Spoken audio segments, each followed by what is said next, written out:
Hey everyone, good morning from the Outer Rim. Guys, I just wanted to give you a big heartfelt thank you. My call to action last week was to hit that subscribe button if you were new here or you just had never hit it. It's free, and man, we had a great week, 1,000 subscribers at least, and 200, just short 200 of our goal here on Sunday. You guys are going to be seeing this on Monday morning. But guys, I just want to remind you, I'm streaming 5 days a week over on Twitch, and I hope you guys can come over there. We do a lot of Star Wars content, Star Wars Battlefront 2, 2 GACs over there, and 5 days a week, mix in a couple other games, and just have a great time. So I'll see you over on Twitch. You guys have a great week, and again, happy May the 4th. And without further ado, here is Rogue Actions. And we are live tonight from the Outer Rim in what is another gorgeous night. And Cubs, happy Monday morning, brother. Like my hoodie? Yeah, man, I love it. It looks great. I gotta say, this is my new favorite hoodie. It is 100 degrees outside in Arizona, and I'm going through the pain. I'm just wearing it anyway.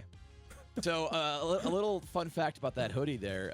It comes from a community member called Silverbolt. He drew that, and you can actually see my receding hairline quite well on that model. Silverbolt. You know, Silverbolt Drew, he designed my my Cubs fan Han logo, not the gun logo, but the avatar of me. Oh, did he? Yeah, Silverbolt, he did. Community. He also did Arnold's, so he's been around. He's had some pretty good YouTuber influence. So another quick point, Hall, is this is May the 4th, right? Woo! This is going up on Monday morning, so May the 4th be with you all. Yes, Hope happy Star Wars Day. Happy Star Wars Day. Wear your shirts. Give everybody a little love. And yeah, let's go get it. You guys know the rules here. It's 3 topics on my channel, 3 topics over on Cubs' channel. You want the whole video, you got to go like and subscribe to both. Cubs, let's do this thing, man. Let's do it. And to celebrate May the 4th, everyone, we will be talking about the Clone Wars finale over on the second video. So be sure to check that out. That'll be the last subject. It will be a spoiler-full discussion. So if you're not up to date, you'll want to duck out on that. Absolutely, absolutely. I can't wait to talk about that. All right, so I just finished my Saturday night stream, and we got our topics for Rogue Actions. And one of the main things people wanted to talk about, Cubs, is GAC at a point where it is super stale and needs to be freshened up. What are your immediate thoughts there when I say is GAC stale? I don't trust CG to spice it up in a way that I'm going to like, so I'd rather them do nothing with it. The reason I say that is because when they spiced up Territory Wars, they actually screwed Territory Wars up. And I think that the way I hope that maybe their experience with Territory Wars would teach them kind of what we like to see for variants. What we don't like to see is banning our characters. What we don't like to see is random bonuses that make us, use characters that we have never farmed, kind of thing. What I would like to see is change things up with like maybe a zone of 2 characters, maybe a zone of 1 characters, maybe, change the order, bottleneck something, have 1 zone leading into 3 zones leading back to 1 zone, or right. Stuff like that I think would be fun. But based on what they did with Territory Wars when they tried to spice things up there, I just didn't love anything they did there, and I kind of would rather them leave it. I still enjoy Grand Arena just fine. What about you? So for me, you harken back to the Territory Wars fiasco. Yeah. I actually thought that the banning of characters was it could have been interesting, but I mean it's kind of a crappy thing for an audience because it's like you have people that have spent a lot of money to get a certain character, and then that character's outright banned because it's too powerful. Yep. I thought that they could have done something cool with that, but the worst for me was when they did that, like the Geo's just like insta-killing things, and like Jawa's doing stuff. That was just not fun. It was just stupid. They made it too they made it too complicated, I think. Like I think they were well intended, by the way, and I don't fault CG for this. It just ended up not translating because changing kits and stuff, that's a lot of effort on their part. There's a lot of balance questions there, and sometimes it just wasn't that impactful. Sometimes it was way too impactful. And so just don't mess with the kits. Just give us variants in how we're setting things up. How many characters we're putting in team compositions. You know what I'd love to see, Urza, is like 6 characters for 1 zone, something like that. That'd be cool. Just change things up like that, but don't get too cute. Right. I think the problem with 6 now is you have characters like GBA and ARC Trooper. Yeah. That they have the summon now, so I think that's kind of out the window. But what I think what we could do to spice GAC up is, we've had characters added to the game, and everybody's roster's gotten bigger over time. I'd really like to see like a larger depth of like requirements. Like maybe the front two zones are like 10 teams each, and then you're going super deep into your roster, and maybe that's, you know, scales back per division. But I'd really like an opportunity to use my Tuskens, but right now it's just not going to happen because it's just, it's basically like what the last 5 or 6, 7 metas, and that's it, right? You know what? It's something I wouldn't mind seeing. So they did bans for everybody, but I recently, and I'm going to talk about this on my channel. In fact, by the time this video goes live, I may have, well, I might save that video. I've recorded a video about Marvel Strike Force's live PvP system, which I don't know if you're familiar with it. I saw the video this week. It was great. Yeah, I think it looks freaking amazing, and maybe it'd be cool. Like, I don't love CG just blanket banning as many characters as they did, but what if you have the setup phase for Grand Arena and you're able to set your opponent, you're able to say, you can't use this, and do a little bit of that. That'd be kind of cool. I don't know how they'd work that out logistically, but hey, I would love to go out and ban my opponent's Galactic Legend Ray if I could. That'd be great. That's probably selfish. Right.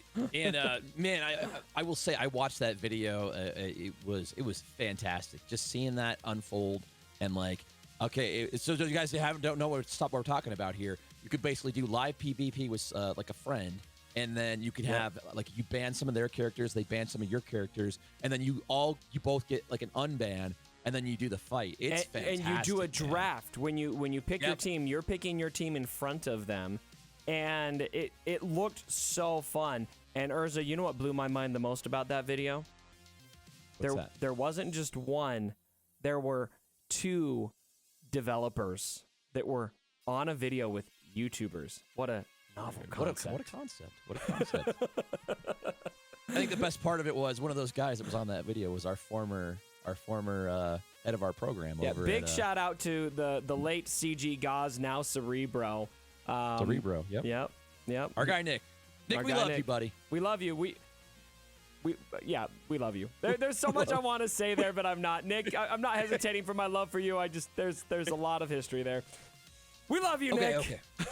All right. So that's GAC. Let's dress it up a little bit, CG. It's just boring right now. Yep. All right, let's keep it moving here. We're going to talk about the future state of Star Wars games. Now, I know you mentioned before we went live here, Cubs, that you put out a video about the Star Wars license potentially being in jeopardy with Electronic Arts. Yeah. And apparently there was a lot of blowback from that. You just didn't get a lot of positive commentary, which is silly to me because it's a legitimate topic right now.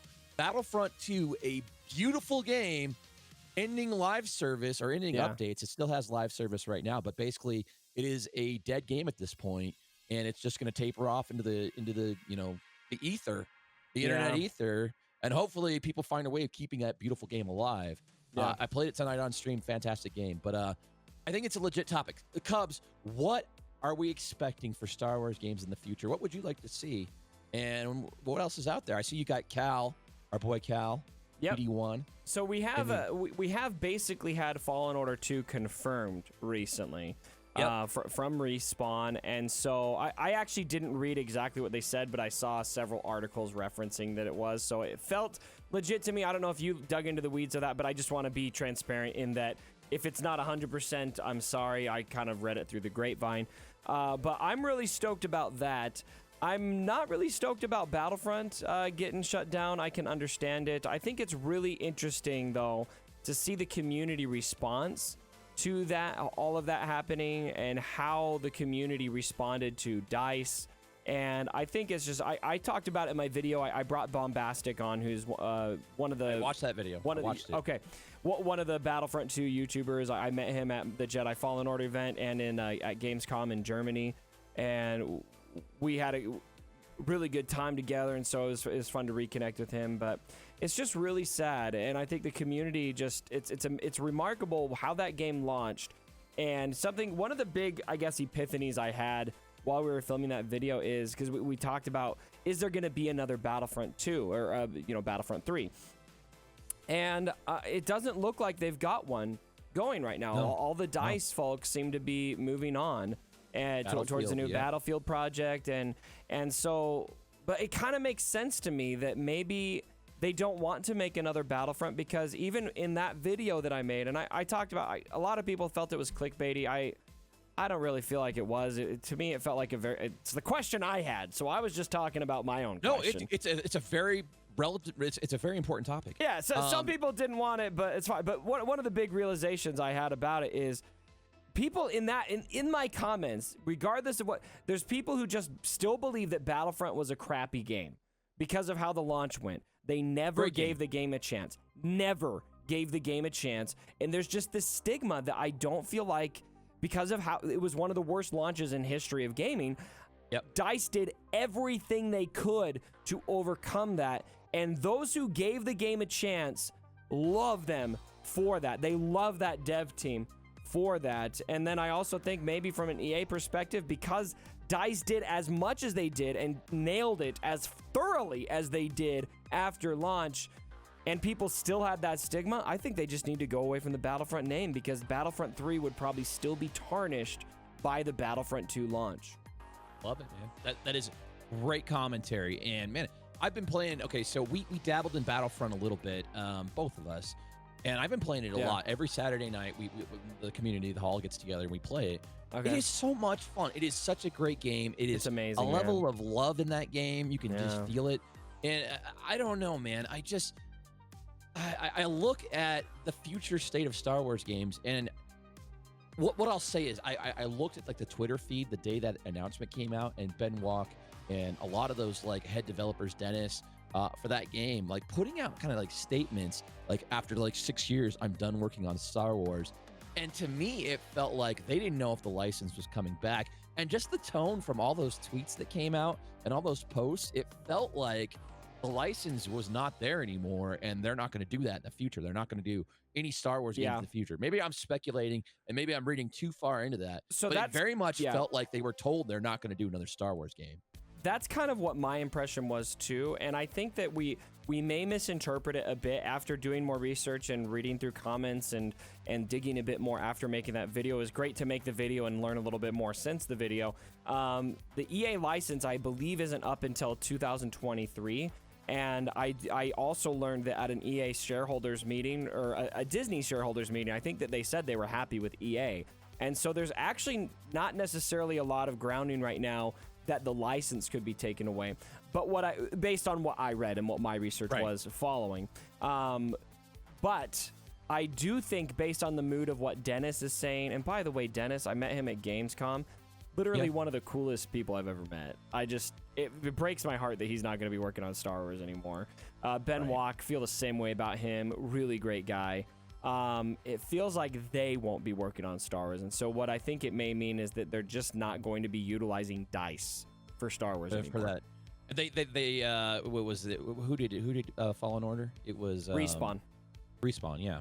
And you know what? Respawn did so good with Fallen Order. Grand slam with Fallen Order. And I've been playing lately. I've been playing a lot of Titanfall 2 just in my own free time. Yeah. Respawn as well. Extremely underrated game, by the way. Yeah. The campaign for that game is dope. Super dope. I'm still like 3/4 of the way through it. I'm just like, just loving this campaign. I would love it if Respawn didn't just get Jedi Fallen Order 2, but they got a new first-person shooter, online multiplayer Star Wars game, because I think they could nail that too. So I'd be okay with that. A new first-person shooter Star Wars game. We're obviously seeing Jedi Fallen Order 2, because I very much, when we both played through it.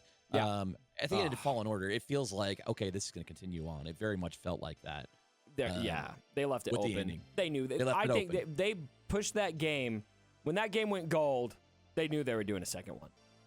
Oh, yeah. They knew it was going to hit, too. It was great. Okay, so let's just talk. Before we turn the page here, what would be your future Star Wars game? Because I got two in my mind. And I want to get your take first. Besides a first-person shooter, what type of Star Wars game would you want to see, whether it be mobile or whether it be console-based? What type of game would you like to see? Okay, that's a good question. The businessman in me is dying to have a new Star Wars mobile game, because that would just be good for business. The gamer in me that doesn't care about my YouTube channel and just wants to have a good game, I want a new first-person shooter. And I'd love to have one that is similar to Battlefront that can draw upon all eras. And I really, really, really, really, really, really, really want Ahsoka Tano to be part of it. That is the biggest thing that I felt gypped about in Battlefront 2 that we never got. Yeah, and there's so many mods out there with Ahsoka being at, because there's a modding community around Battlefront 2. A big modding community, yeah. Yeah, huge modding community. Yeah. And, I agree, man. That would be fantastic. So I've got 2 for you, Cubs. Okay. Could you imagine Rockstar getting the Star Wars license, doing a sandbox Star Wars game? I mean, this would probably never happen. Red Dead Redemption, right? Star Wars style. Star Wars. Could you imagine? Even that it has like a mild like online community and online presence, the sandbox mode Star Wars. How great could that be? How about a Skyrim Star Wars? Even better, Cubs. I think you almost just fell over there. Yeah, Skyrim VR, my all-time favorite game. So you just nailed it right there. And then the last thing I've heard about, they have this thing called Project Maverick. Many suspecting Project Maverick is going to be a Star Wars title that is VR. And I may be a little too old for you here. I don't think you probably never played X-Wing versus TIE Fighter. Did you ever play those games on PC? No, actually, I didn't. The best flight sim games out there. You can fly X-Wings, A-Wings, Y-Wings, TIE Fighters, B-Wings, the whole 9 yards. It was a true flight sim where you're manipulating engine speed and shields and laser power. And not this like arcadey style that's in Battlefront 2. Full-on flight sim. Could you imagine that in VR where you're looking around a cockpit and you're hitting the buttons? Oh, man, it could be so good. Yeah, there's so many missed opportunities right now with Star Wars games. Yep. And I really, really hope that is because they've just been working on a lot and they've got a lot coming. This community of Star Wars gamers is huge. Yep. And we're ready for something. And unfortunately, Fallen Order, I think, was a taste of what we could get in the future. They hit the nail on the head with Fallen Order. I think that was a tremendously successful game, and I hope that sends a signal to EA and to Disney and to all the powers that be that we deserve and need new Star Wars games. Let's go on. We got another subject. We're 16 minutes in. all right, Hall. Sorry, guys. All right, we're going to talk about the Empire faction here. Now, Cubs, a lot of people speculating with 3 new light side characters coming to the game in Mando, Cara, and Grief, that there's going to be an offset in dark side characters. Yeah. Could we see from Mando, and could we see a Moff Gideon along with potential reworks to some of those characters that maybe show up in Mandalorian? Could we get a Scout Trooper? We saw those Scout Troopers in the Mandalorian. We know that model's in the game. What do you think? You're speaking dirty to me. Scout Trooper would be amazing. Moff Gideon would be better, especially if they gave him a Darksaber. Now, I don't think we're getting reworks. I could be wrong, but there was a question in the Q&A. I'm not remembering exactly how they worded it, but the gist I got from the question that they gave on the Q&A was that they have no reworks planned right now. And so I think the best case scenario for lovers of the Empire out there, which is like literally all of you, this whole community is so dark side hungry, is that we get like a Moff Gideon with a dope Empire lead. And I think that's going to happen. Honestly, because I just don't understand why Cara Dune has so much anti-Empire synergy. I mean, from a lore perspective, it makes sense. But why bother giving her that because right now there's like, when is anybody ever going to need that ever right now? I can't think of a single scenario you're going to need that in. Military might if you're a new player, maybe. I mean, that's some fringe niche scenario. Like everybody uses Empire for offense.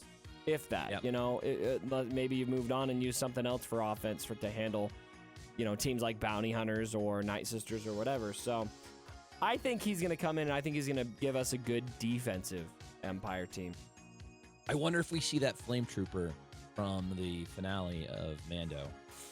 Give me Flame Trooper, give me Scout Trooper. Let's go, baby. I'm ready. We've never, why have we never seen a Flame Trooper? Like, that's just so weird to me. They're in like 3 or 4 movies. And they're dope. And Scout Troopers, too. I think Scout Troopers are a big one. They're pretty iconic. Scout Trooper Like, armor why? is just iconic, man. It's super iconic, yeah. So, missed opportunities, man. I think this is Star Wars games, man. So many missed opportunities. Let's go. Come on. We got to get Baby Yoda, too, though. Would it? Yeah. How surprised would you be if we get through all this Mandalorian content and we don't have Baby Yoda in the game? I'd be pretty surprised. I mean, I think they could do a simple kit where Baby Yoda's just like in the pram or whatever, that little container. The pram. And it's like he's got maybe he's got like a force heal, maybe he's got like a force choke, and maybe he just buffs the team. Like, I don't know, just some general support character like R2D2. We've got plenty of examples of passive characters, but I also don't think that Baby Yoda would be a passive character. I think he's got to have the force choke. Yeah, well, we saw it demonstrated a few times, so yep. I'm actually I'm totally expecting it, and that's why I spent. Oh, I shouldn't say I spent. My community spent $1,000 for me to get those 3 characters. Oh, so man, he nice. better be coming now. He better be coming. Yeah. All right, guys. We wrap over here. I'll see you over on the Cubs channel with the Cubs fam, and we will finish up the video on that side. Good night from the Outer Rim, y'all. I'm issuing the evacuation code signal. See you later.